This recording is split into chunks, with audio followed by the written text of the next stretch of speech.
Zulu newspaper, ezindaba eshisayo,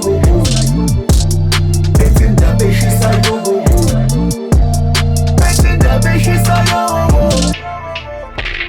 Sikubingelele siphinde sikwamukele kwiZulu Newspaper, i-channel yethu ehlale iphethe ezinohlonze.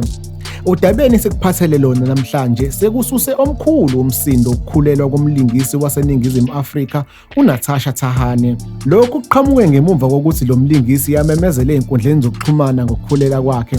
Lo mlingisi waphumela ubala ngokuba sothandweni nomdlali weqembu le-Orlando Pirates uThembinkosi Lorch, okuney'nsolo zokuthi ngiyena ubaba womntwana.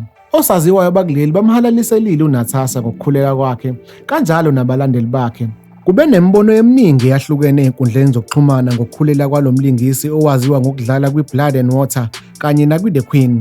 Kuzokhumbuleka ukuthi lo mlingisi usanda kungena obisini ngenkulumo ayethula ngesikhathi ekwi-podcast and chill no-Mac G. Lo mlingisi wadalula ukuthi washodelwa imali yokuya phesheya kwey'lwandle ukuze ayophothula iy'fundo zakhe kwezokulingisa. Wabe esefonela umama Baleka Mbethe babe sebemxhasa ngesigidi samarandi. Lesi senzo sasusa umsindo omkhulu ebantwini baseNingizimu Afrika, bekhala ngokuthi-ke baningi abantu ababengaxhaswa ngaleyo mali. Abanye abantu bamhalaliselile uNatasha kanti abanye bamgxeke kakhulu ngalesi senzo sokukhulela kwakhe. Bathi ugqugquzela ukukhulelwa ngaphandle kokubopha ifindo lomshado.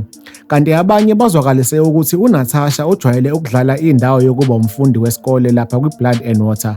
Ngakho-ke ngalesi senzo sokukhulela kwakhe ugqugquzela ukuba iy'ngane zesikole zikhulelwe. Ngaphandle kwalaba kade bemgxeka, uNatasha uthole okukhulu ukusekwa ngabantu abaningi bemfisela izilokotho ezinhle ohambeni lakhe olusha lokuba umama. Mbukele ekhaya, singakujabulela ukuzwa eyakho i-comment mayelana nalolu daba. Faka i-comment yakho kwi-comment section, thina sobe sesiyabuyela kuwena. Wembukeli, ake sikugoqe lapha-ke besikuphathele khona namhlanje, siphinde sikuthembise ukuthi sizolokhu seniphakela njalo izindaba ezishisayo lapha kwiZulu Newspaper-ke. Kanti-ke ungakhohlwa ukuthi usubscribe kwi-channel yethu ebese ucindezela u-notification bell ukuze sizokwazisa njalo uma kunomfanekiso ofana njengalo esiwufakile. Ake siyibambeni khona lapho bese sithi nje, salut.